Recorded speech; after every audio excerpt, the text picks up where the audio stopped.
स्वागत है news nation पर। आप देख रहे हैं हमारी खास पेशकश और आपके साथ मैं हूं अमृता गर्ग। अर्ज किया है दुनिया 26 साल के युवा की, दुनिया 26 साल के युवा की जो कहानी कहता है हजारों माओं की दुआ की, जिसे राजनीति विरासत में नहीं मिली, जिसे राजनीति विरासत में नहीं मिली, जो कहता है राजस्थान की सेवा है सर्वोपरि। राजस्थान में मशहूर है जैसे दाल बाटी, राजस्थान में मशहूर है जैसे दाल बाटी, मेरी मुराद है रविंद्र सिंह भाटी। बहुत बहुत स्वागत है आपका न्यूज़ बहुत नेशन। बहुत धन्यवाद। आपने इतनी रिसर्च की, इसलिए आपको बहुत बहुत धन्यवाद जी, तो रविंद्र जी खमा गणी, बहुत स्वागत है। इससे ज़्यादा राजस्थान में मैं नहीं बोल सकती राजस्थानी भाषा में, लेकिन आपके बारे में, आपके राजस्थान के प्रति प्रेम के बारे में किस्सा बहुत मशहूर है। कहते हैं कि जब आपने शपथ ग्रहण समारोह में शपथ ली तो राजस्थान की जो स्थानीय आपकी भाषा है उसमें इन्होंने शपथ लेना शुरू किया, लेकिन वहाँ इन्हें रोक दिया गया। तो ये किस्सा ज़रा आप साझा करेंगे? बिल्कुल। मैंने मेरे तमाम साथियों को कहा था कि मैं राजस्थानी में शपथ लूँगा, तो सभी ने कहा कि राजस्थानी में शपथ लेने देंगे नहीं। पर मैंने कहा साहब मेरी मायड़ भाषा है, मेरी खुद की भाषा है। मैं राजस्थान की विधानसभा में अगर राजस्थानी भाषा में अगर शपथ नहीं ले सकता तो फिर कहीं ना कहीं ये कमजोरी हमारी होगी। पर एक युवा के तौर पे मेरी भाषा को मैं हमेशा सर्वोपरि रखूँगा और मैं उस पर शपथ लूँगा। मैं शपथ लेने जब गया तो शपथ जैसे ही मैंने शुरुआत की तो हमारे माननीय स्पीकर साहब को लगा कि ये हिंदी में ही ले रहा है, पर मैंने राजस्थानी में शपथ ली और शपथ लेके मैंने वो वादा जो मेरे युवाओं से किया था वो मैंने पूरा किया, और साथ ही साथ उसके बाद में जो स्पीकर साहब का आदेश था उसकी पालना भी की। जी, 26 साल की उम्र में आप सबसे कम उम्र के जो सबसे युवा विधानसभा के मेंबर हैं राजस्थान में। और यहाँ मैं दर्शकों को ये भी बताती चलूँ कि 25 साल की उम्र जो है वो क्वालिफाइंग उम्र है कोई भी चुनाव लड़ने के लिए, भले ही वो विधानसभा का हो या लोकसभा का हो।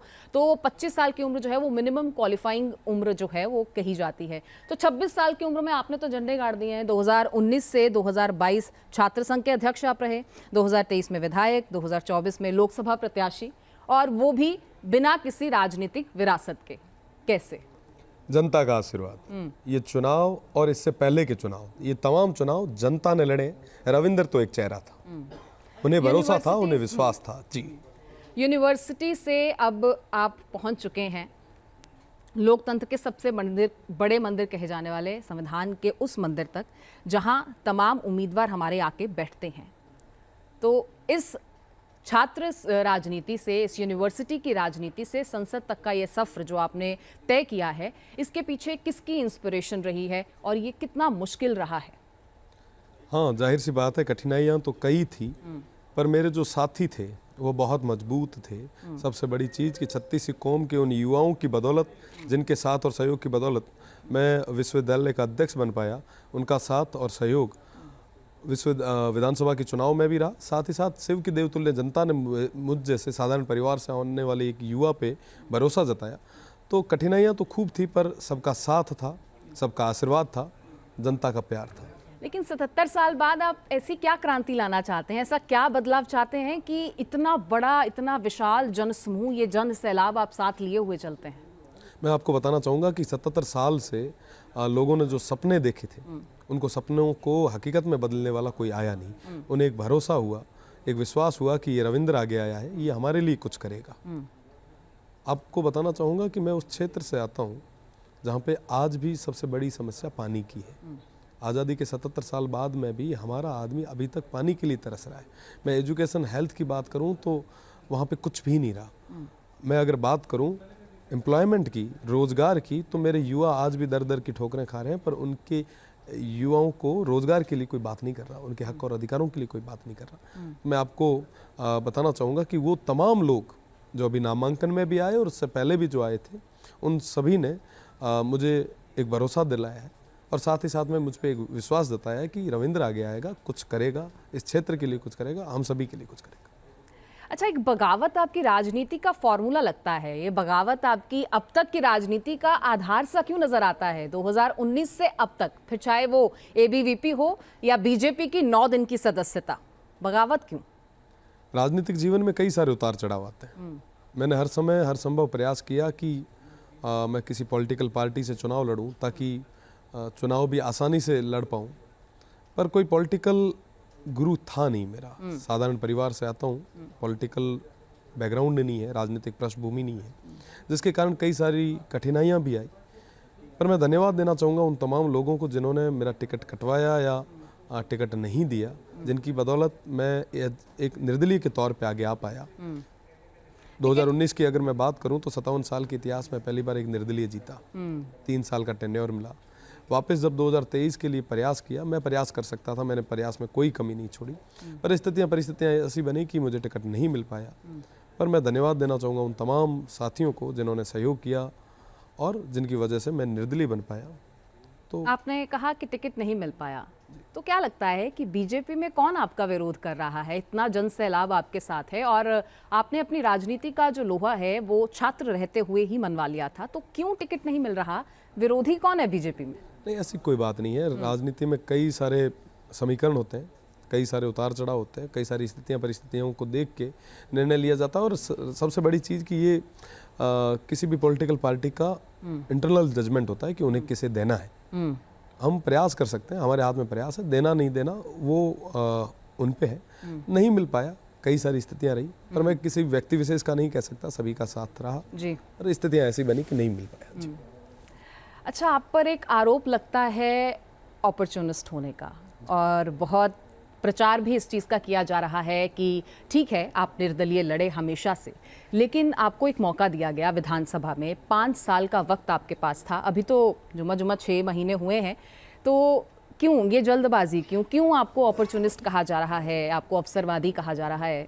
क्या इस पर आपकी क्या राय है? जनता मेरे साथ में है, उनके सहयोग की बदौलत मैं यहाँ तक पहुँचा हूँ और मेरी प्राथमिकता हमेशा मेरे बाड़मेर, जैसलमेर और बालोतरा की जनता रहेगी और विशेषकर शिव की देवतुल्य जनता रहेगी। लेकिन और जनता तो आपके साथ तब भी थी ना जब आप विधायक बने, जनता का समर्थन तो तब भी है और जनसेवक आप तब भी थे, सेवा आप तब भी कर सकते थे। बिल्कुल, बाड़मेर, जैसलमेर और बालोतरा की जनता का आदेश था कि आगे आके आप लोकसभा का चुनाव लड़ें। हम मजबूती से आपको चुनाव लड़ाने के लिए कह रहे हैं और आप चुनाव लड़ो, हम सब साथ में रहेंगे।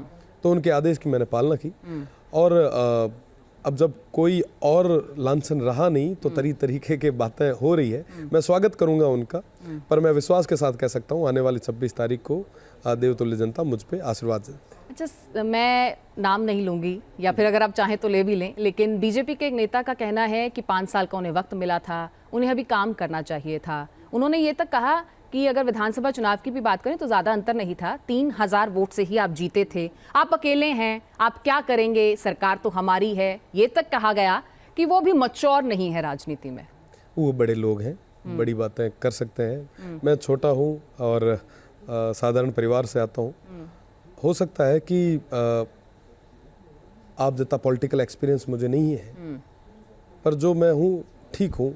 मुझे लगता है कि मैं जनता की सेवा कर रहा हूँ और आने वाले भविष्य में हाँ कई सारी नई चीज़ें हमें और भी सीखने को मिलेगी। पर जो उन्होंने कहा उनको ठीक लगा, उन्होंने कहा, मैं इसके बारे में कोई प्रतिक्रिया नहीं दे सकता। अच्छा, विधानसभा से लोकसभा जाने का फैसला क्यों किया गया? क्योंकि अभी आपके पास बहुत समय है, तो ये बड़ा फैसला इतने कम उम्र में, इतने कम समय में और इतने कम तजुर्बे के साथ, क्या लगता है? देखिए, एक बात तो स्पष्ट कर दूं आपको कि 25 साल में मुझे विधायक बनाया, देवतुल्य जनता ने बताया।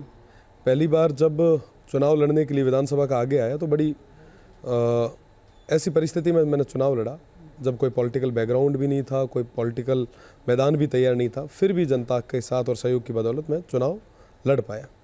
3 महीने निकलने के बाद में जब सभी लोगों ने कहा कि आप लोकसभा का चुनाव लड़ें, तो मैंने उन्हें कहा कि साहब मेरे पास उस लेवल के संसाधन नहीं है जिस लेवल के संसाधन बाड़मेर, जैसलमेर और बालोतरा जैसी लोकसभा में चुनाव लड़ने के लिए चाहिए। और साधारण परिवार से आता हूँ, यहाँ पे बहुत बड़े बड़े धनबल वाले लोग चुनाव लड़ेंगे, बहुत बड़े बड़े स्टार प्रचारक आएंगे, मेरे पास कुछ भी नहीं है। पर जनता ने विश्वास दिलवाया कि हम साथ में मजबूती से साथ में रहेंगे, आप चुनाव लड़ो।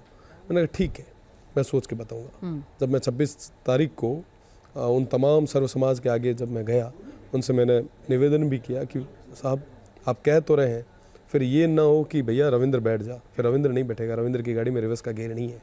रविंद्र, अगर आप कह रहे हैं तो मैं लड़ने के लिए आगे आऊँगा, पर आप सभी को मजबूती के साथ में साथ रहना होगा।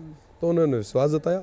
4 तारीख को जो नामांकन रैली थी उसमें वो सब हिम्मत देने के लिए हौसला अफजाई करने के लिए आ गया है। और मैं दावे के साथ कह सकता हूँ उन्होंने जो विश्वास जताया है, जो उम्मीद मुझसे लगाई है, मैं उस उम्मीदों पे पूरे तरीके से खरा उतरूंगा। अच्छा, ये भी कहा जा रहा है कि नामांकन आपके लिए किसी जंग से कम नहीं थी और इस नामांकन को वापस लेने के लिए बहुत कुछ हुआ, हेलीकॉप्टर यात्राएं हुई जिससे आप भी जानते हैं, और 2 बार मीटिंग भी हुई सीएम साहब से। तो सीएम साहब से जब आपकी मुलाकात हुई, उन्होंने किस तरीके से नामांकन वापस लेने के लिए मनाने की कोशिश की या क्या वो बात हुई, पर फिर भी आप माने नहीं? देखिए, जनता का आदेश था, मुझे जनता के आदेश की पालना करनी थी, मैंने आदेश की पालना की और मुझे खुशी है कि मैंने जनता के आदेश को सर्वोपरि माना। और आज के समय में पूरे तरीके से सब 36 कौम के लोग रविंद्र बन के मेहनत कर रहे हैं, ये मेरे ऊपर एक एहसान है। आने वाले समय में मैं काम करूंगा, इनकी सेवा करूंगा। सीएम साहब के साथ में मेरी मुलाकातें होती रही है, आगे भी होगी। वो सूबे के मुखिया है, मैं वर्तमान में लोकसभा प्रत्याशी के साथ साथ एक विधायक भी हूँ। तो मेरे जो मुद्दे हैं, जो मेरी क्षेत्र की जो समस्या है, उनसे मैं मुख्यमंत्री जी को रूबरू करवाता रहूँगा। गुलदस्ता और चिट्ठी की क्या कहानी है? जब मुलाकात हुई तो वो कहानियां भी सामने आई, कहा गया कि उसमें गुप्त चिट्ठी है, क्योंकि देखिए आप भी इस बात से मुनकर नहीं होंगे कि जनसभाएं भी हो रही हैं, रैलियां भी हो रही हैं, दरबार भी सज रहे हैं और गुप्त रूप से बहुत कुछ किया जा रहा है, बहुत बैठकें हो रही हैं। तो ऐसी एक मुलाकात आपसे हुई और उस गुप्त खत का जिक्र जो है वो सियासत में खूब हुआ। खत मिला तो नहीं, पर जो कोई कह रहे हैं उनसे निवेदन है कि एक बार खत ला के मुझे दे जरूर दीजिएगा। हो सकता है कोई मेरे काम की चीज़ उसमें लिखी हो। हाँ, मुलाकातें होती रही है, आगे भी होती रहेगी, जीवन भर मुलाकातें तो होगी। संवाद फूलों से अपनेपन की खुशबू आ रही थी? सबसे आती है, जो प्यार से बात करेगा उनसे क्यों नहीं आएगी। जो आशीर्वाद देगा, जो प्यार देगा, उनसे बिल्कुल आएगी। अच्छा, बड़े मुकाबलों की अगर मैं बात करूं तो शुरुआत से ही आपका जो सामना रहा है वो बड़े लोगों से रहा है। भले ही 2019 के वो छात्र संघ के चुनाव हों, तो ये कहा जाता है कि जो प्रत्याशी आपके सामने थे वहाँ प्रभाव जो है वो गजेंद्र सिंह शेखावत, वैभव गहलोत साहब का रहा है, फिर चाहे वो NSUI के हों या फिर वो ABVP के हों। और उसके बाद अगर बात करें 2023 के जब आप विधानसभा चुनाव के लिए मैदान में थे तो वहाँ पर भी स्वरूप सिंह खारा थे, जिला अध्यक्ष हैं उस वक्त, और उसके साथ ही 9 बार चुनाव लड़ चुके अमीन खान साहब आपके सामने थे। तो ये भी कंपटीशन तगड़ा रहा। और अब अगर मैं बात करूं तो कैलाश चौधरी साहब सामने हैं, जो सांसद भी हैं, केंद्रीय मंत्री भी हैं। तो मुकाबला तो आसान नहीं है। ये कहीं बीच में अपने आप को खड़ा हुआ, फंसा हुआ पाते हैं? बिल्कुल भी नहीं। मुझे जनता पे हमेशा से भरोसा था, 36 कौम के उन लोगों पे भरोसा था जिन्होंने चाहे छात्र राजनीति के दौर में, चाहे विधानसभा के दौर में हो, हर जगह मेरा हाथ मजबूती से पकड़ के मुझे हर लड़ाई में आशीर्वाद दिया। मुझे पूरा भरोसा है आने वाले 26 तारीख के इस लोकसभा के चुनाव में भी वो पूरा साथ और सहयोग देंगे, मुझ पे आशीर्वाद जताएंगे। इस बेटे को, इस भाई को सेवा करने का एक मौका ये जरूर देंगे। लेकिन इंस्पिरेशन तो कहीं से मिलती होगी भाटी साहब। देखिए, हर किसी की कोई ना कोई ऐसी कमज़ोरी भी होती है, कोई ना कोई ऐसी ताकत भी होती है जो आपको बैक कर रही होती है। अगर मैं परिवार की बात करूं तो वहाँ से भी राजनीति का कोई स्रोत नहीं है। पिता एक शिक्षक के तौर पर जो है वो सेवाएं दे रहे हैं समाज में, तो वहाँ से क्या शिक्षा मिलती है, घर से क्या आधार मिलता है? और बाहरी अगर राजनीतिक परिवार की बात करूँ तो वहाँ से इंस्पिरेशन का सोर्स क्या है? घर के लोगों का तो तय कहना है कि किसी का दिल नहीं दुखे और कोई भी गरीब, वंचित, शोषित हो उसकी आवाज़ को मजबूती से आप बुलंद करना, निस्वार्थ भाव से करना। ऊपर वाला सबके लिए अच्छा ही करता है। और संघर्ष का अगर दौर आए तो ये सोचना कि ईश्वर आपकी परीक्षा ले रहा है और इस परीक्षा में आपको मेरिट में आना है, इसलिए आपको जम के मेहनत करनी होगी। और मुझे लग रहा है कि लोकसभा चुनाव में भी ईश्वर मेरी परीक्षा ले रहे हैं और मुझे पूरा भरोसा है सिर्फ और पूरे बाड़मेर, जैसलमेर और बालोतरा की देवतुल्य जनता का आशीर्वाद मेरे साथ में रहेगा। साथ ही साथ इस परीक्षा में मुझे सफल भी वो ही कराएंगे। होम मिनिस्ट्री का कितना जो प्रभाव है वो रहता है, और साथ क्योंकि अब जो है, क्योंकि एक विस्तार परिवार के पीछे आप हैं, राजस्थान की बात करूँ, भले ही अब लोकसभा में तो नेशनल स्तर पर, तो अब इतना विस्तार आपने परिवार कर लिया है, तो होम मिनिस्ट्री का क्या रिएक्शन रहता है? रिएक्शन तो काफ़ी भारी रहता है, पर ठीक है, उनका आशीर्वाद है, उनका प्रेम है और उनके साथ और सहयोग की बदौलत ही सब चीज़ें हो पा रही है। अगर उनका साथ नहीं होता तो शायद मैं यूँ घूम नहीं पा रहा होता। तो कहीं ना कहीं छूट तो मुझे मिल रखी है। जी, जी, तो छूट मिल रखी है, लेकिन परिवार में जाते ही कहते हैं कि जो चलती वो शेरनी की है। सब परिवारों के अंदर की बातें होती है, पर ये जाहिर सी बात है कि टेलीविजन पे नहीं होनी चाहिए। ये तो हो गई परिवार के सपोर्ट की, लेकिन राजनीति की भी अगर मैं बात करूं तो दो किरदारों का जिक्र जो है वो ज़रूर होता है, राजेंद्र राठौड़ साहब, वसुंधरा राजे। क्या उनका पॉलिटिकल इम्पैक्ट कोई लाइफ में, पॉलिटिकल करियर में, राजनीति में है? नहीं, दोनों ही भले आदमी हैं और खूब स्ट्रगल इन लोगों ने किया है, लंबे समय से राजनीतिक रूप से सक्रिय भी हैं और साथ ही साथ मेरी उम्र से ज़्यादा उनको राजनीतिक तजुर्बा है। तो जाहिर सी बात है कि हम सारे युवा इन सभी से सीखने का प्रयास करते हैं और न सिर्फ राठौड़ साहब, न सिर्फ वसुंधरा जी, बल्कि पक्ष और विपक्ष के सभी तमाम लोग जिन्होंने अपनी मेहनत के बलबूते पे कई आयाम स्थापित किए, उन सभी से हम सब सीखने का प्रयास करते हैं। ये तो कहा गया है कि बुरा जो देखन मैं गई, बुरा ना दिखे कोई। तो भले तो सभी हैं, लेकिन राजनीति में धुरविरोधी भी बहुत होते हैं। तो जिस तरह से मैंने पहले भी, ऐसा कुछ है कि कोई सीनियर लीडर्स हों जो रोक रहे हों, टिकट इसलिए नहीं मिला, इसीलिए विरोध रहा, भले ही वो फिर एबीवीपी के समय की बात हो, तब भी टिकट नहीं मिला, विधानसभा में भी टिकट नहीं मिला, कोशिश अब भी की गई, यहाँ से भी टिकट नहीं मिला। परिस्थितियाँ ऐसी बन गई और मैं कभी किसी पे आरोप नहीं लगाता, ना जीवन में कभी लगाऊं। नाराजगी किसी से? नहीं, नाराजगी नहीं है। ठीक है, जो होता है अच्छे के लिए होता है। उन्होंने अगर किसी ने टिकट कटवाने का प्रयास भी किया तो मैं उनको धन्यवाद दूंगा, जिनकी बदौलत मैं इंडिपेंडेंट जीत पाया, वो एक हिम्मत मिल पाई। तो ऐसा कोई भी नहीं है, सभी का साथ और सहयोग मेरे साथ में है और आशा करता हूँ आने वाले समय में भी वो प्यार, वो संवाद हमेशा यूं ही स्थापित रहेगा।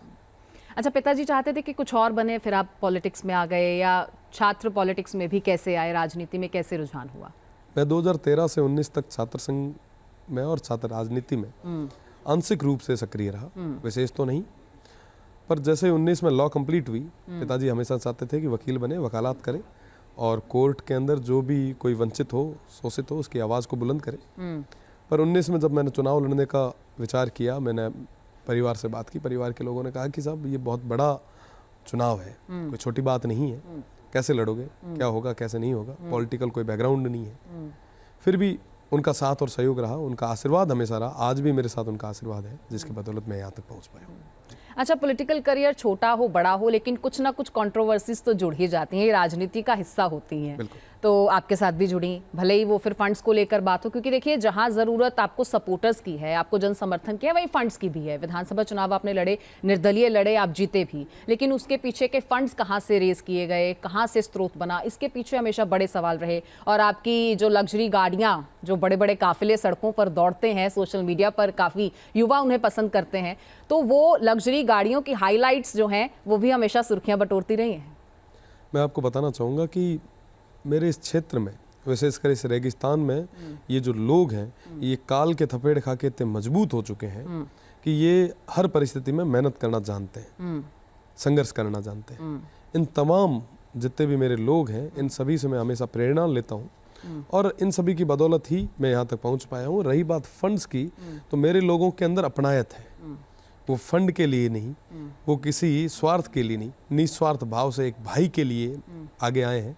इन सभी की बदौलत मैं हूँ और मैं जीवन भर इनका एहसानमंद रहूँगा और साथ ही साथ में इन लोगों का साथ और सहयोग आज भी है, आगे भी रहेगा। जहाँ कुछ मीटिंग सीक्रेट हो रही हैं, वहीं कुछ चीज़ें खुलकर भी हो रही हैं। भले वो कुणाल सिंह से सीएम की मीटिंग की बात हो, क्योंकि आप तो माने नहीं, 2 बार आपको मनाने की कोशिश की गई, आपने नामांकन वापस नहीं लिया, वो जंग आपने जीत ली, लेकिन बताया जा रहा है कि कुणाल सिंह वो आपके करीबी भी हैं और उनसे भी मुलाकातें हो रही हैं। दूसरी तरफ दरबार भी सज रहे हैं, धीरेन्द्र कृष्ण शास्त्री, उनका दरबार सजा और खूब नेताओं ने वहाँ हाजिरियाँ लगाई।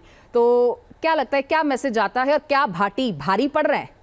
देखिए, कुणाल मेरे भाई हैं, बड़े भाई हैं, मुझसे पहले छात्र संघ के अध्यक्ष रहे और राजनीतिक रूप से तो चीज़ें चलती रहेगी, पर वो मेरे भाई हैं, ये मेरे लिए बहुत बड़ी चीज़ है। साथ ही साथ धीरेन्द्र शास्त्री जी जो पधारे, मैं उनका तहे दिल से स्वागत करता हूँ बाड़मेर की इस धन्य धरा पे, वीरों और सपूतों की धरा पे। पर मुझे भरोसा है कि वो मुझे आशीर्वाद देंगे और जैसे धीरेन्द्र शास्त्री जी ने कहा कि 9 का आंकड़ा बहुत शुभ होता है, वैसे बैलेट नंबर मेरा 9 है, मुझे आशीर्वाद दे के वो गए हैं जी। अच्छा, प्रधानमंत्री साहब कल बाड़मेर आ रहे हैं, तो जानकारी ये मिल रही है कि मानवेंद्र सिंह जसौल साहब बीजेपी में शामिल हो सकते हैं और ये बाड़मेर जो कभी राजपूत सीट हुआ करती थी, अब जाट सीट है। कहा जाता है कि वसुंधरा राजे ने टिकट काट दिया था मानवेंद्र साहब के पिता जसवंत सिंह जसौल जी का, और चर्चा है कि आप भी इस सीट को राजपूत सीट बनाना चाहते हैं, ऐसी चर्चाएं हैं। मैं इस पर भी आपका टिक चाहूंगी, और अगर मानवेंद्र सिंह साहब बीजेपी में शामिल होते हैं तो आपका क्या रिएक्शन होगा?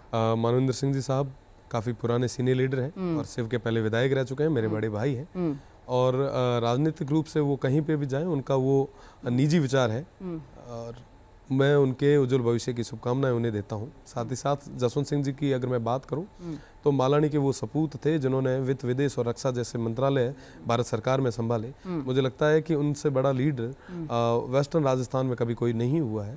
पर कहीं ना कहीं कई सारी चीज़ों को जोड़ के देखा जाता है। मैं आपको बताना चाहूँगा कि ये जो चुनाव है ये बाड़मेर, जैसलमेर और बालोतरा के मान और सम्मान का चुनाव है, प्रतिष्ठा का चुनाव है। और ये चुनाव बाड़मेर, जैसलमेर, बालोतरा की जनता का चुनाव है। ये रविंद्र का चुनाव नहीं है और विशेषकर किसी जाति का, किसी धर्म का, किसी समुदाय का चुनाव नहीं है। ये यहाँ के क्षेत्र के विकास का चुनाव है।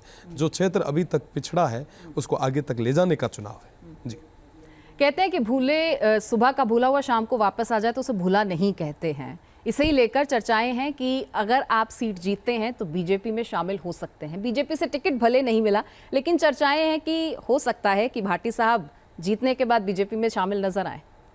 स्थितियां, परिस्थितियां क्या बनेगी क्या नहीं होगी सब भविष्य के गर्भ में है। पर मैं आपको इस चीज़ का विश्वास दिला सकता हूँ कि मेरे क्षेत्र के लिए, मेरे अपनों के लिए जो ठीक रहेगा, जो मजबूती से इनके लिए काम करवाएगा, मैं उनके साथ में रहूँगा। यानी इनकार नहीं कर रहे हैं आप? भविष्य के गर्भ में है, पंडित नहीं हूँ। जो चीज़ें होगी अच्छी होगी। अच्छी होगी। राजनीति का कोई भरोसा नहीं है, खैर ये तो कहा गया है। और प्रधानमंत्री नरेंद्र मोदी कैसे लगते हैं बतौर एक नेता, बतौर एक इंस्पिरेशन? क्योंकि ऐसा कहा जाता है कि आप उन्हें अपना आदर्श मानते हैं, क्या ऐसा है? बहुत ही भले हैं और बहुत ही एक्टिवली वर्क कर रहे हैं। मैं उनको शुभकामना देना चाहूँगा। और बाड़मेर में वो कल पधार रहे हैं, मैं उनका स्वागत करता हूँ। पर मुझे बाड़मेर, जैसलमेर और बालोतरा की जनता पे भरोसा है, वो मुझ पे आशीर्वाद जताएगी। कभी मिले हैं प्रधानमंत्री साहब से? मिलने की इच्छा है? मैं आपको बताना चाहूँगा कि साहब, मेरी और मेरे जैसे कई सारे युवा है वो तो सोच ही नहीं सकते सपने में कि वो प्रधानमंत्री जी से मिल भी पाए। तो हो सकता है कि चुनाव जीतने के बाद मुलाकात हो। जो होगा अच्छा होगा, पर अगर हुआ तो आपको जरूर बताऊंगा। जी, राजस्थान की बात हो रही है, बाड़मेर की बात हो रही है, और अपनी भाषा में क्या कुछ कहना चाहेंगे, कुछ सुनाना चाहेंगे, कुछ गुनगुनाते हैं? हॉबीज क्या है आपकी? नींद लेंड्रो मारो संगो मोटो जो शौक है वो नींद है। नींद है? लेकिन अब तो नींद हराम है। क्योंकि पिछले 4-5 महीनों से भागदौड़ बहुत ज़्यादा है। लगभग मैं एक दिन में 3 से 4 घंटों से ज़्यादा नहीं हो पाती। तो एक सबसे बड़ी हॉबी है मेरी। मैं विचार करता हूँ कि आने वाले समय में अच्छे से हो पाएगा। पर अब जनता का जब इतना बड़ा भार कंधों पे जनता जो डाल रही है, इनके विश्वास पे खरा उतरने के लिए रात दिन काम भी हम करेंगे। तो भाटी साहब, रविंद्र सिंह भाटी, जिनका कहना है, कई बार ये कहते हुए नजर आते हैं कि मैं नेता नहीं बेटा बना हूं और आगे बेटा बना रहूंगा। जन समर्थन, जन सैलाब ये मिल रहा है, विशाल स्वरूप से मिल रहा है, लेकिन जनादेश मिलेगा या नहीं, ये एक बड़ा सवाल है जो आने वाली तारीखों में तय होगा। और जब जनता मोहर लगाएगी तब वो नतीजा हमारे सामने होगा और इनकी किस्मत का फैसला भी। लेकिन हमारी शुभकामनाएं आपके साथ हैं और उम्मीद है कि आने वाले समय में जो होगा वो बेहतर होगा। बहुत शुक्रिया हमसे बातचीत करने के लिए। तो न्यूज़ नेशन पर ये थे हमारे साथ रविंद्र सिंह भाटी, जो एक युवा हैं और जन सैलाब इनके साथ है। जनादेश मिलेगा या नहीं, ये करेगी देश की जनता तय, यानी आप।